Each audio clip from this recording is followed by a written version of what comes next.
From the Caribbean News Desk, the morning edition. Good morning, I'm Dennis Chabrol. Hurricane Beryl killed 3 persons when it slammed several Caribbean islands on Monday. 2 were killed in Carriacou, a sister island of Grenada, and at least 1 was killed in Bequia, a sister island of St. Vincent. Vincentian Prime Minister Dr. Ralph Gonsalves says the death toll may rise. The hardest hit of the Grenadines was Union Island. Union Island has been devastated.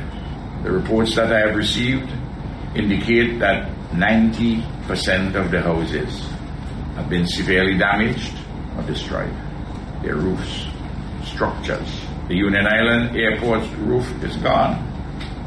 It's no more. The Prime Minister of Grenada, Dickon Mitchell, says Carriacou badly needs supplies, but a fuel shortage is affecting the clearance of the air and seaports there. So the gasoline stations have been destroyed, and as a result, the heavy equipment machines don't have fuel that would allow them to even begin the clearance of the roadways.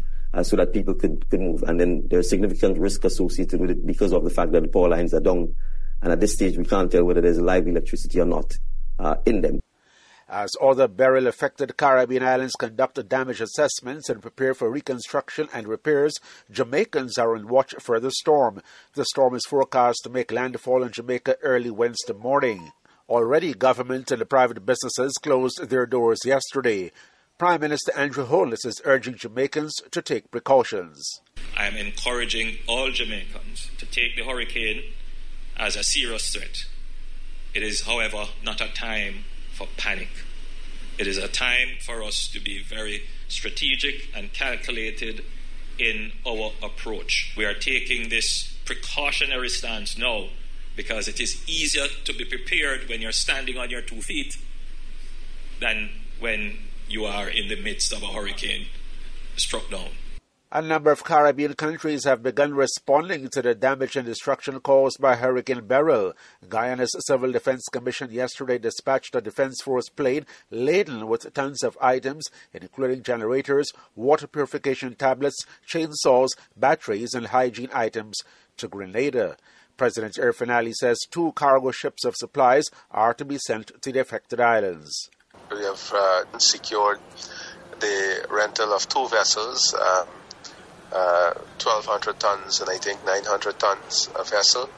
One will be going to St. Vincent and one will be going to Grenada with critical supplies, equipment, hardware supplies to help in this process. He says Trinidad and Tobago is also among other countries that are providing support. Trinidad and Tobago would have also offered tremendous support. There's 2 vessels that they are coordinating with to load emergency supplies, food and other supplies to go to Grenada, and they are in discussions on all other help that is needed. And Trinidad and Tobago, like all other member states, would have pledged. All the member states would have pledged their full commitment to the efforts, whether it's human resource, financial, material, food supplies. The Caribbean Development Bank, CDB, has begun talks with hurricane-affected countries to help them fund urgent needs. The bank says it is ready to respond to immediate support requests, and decisions on the amounts of money to be provided will depend on damage assessments. The Barbados-based bank says it is also collaborating with development partners and the international donor community to combine resources and ensure the best impact.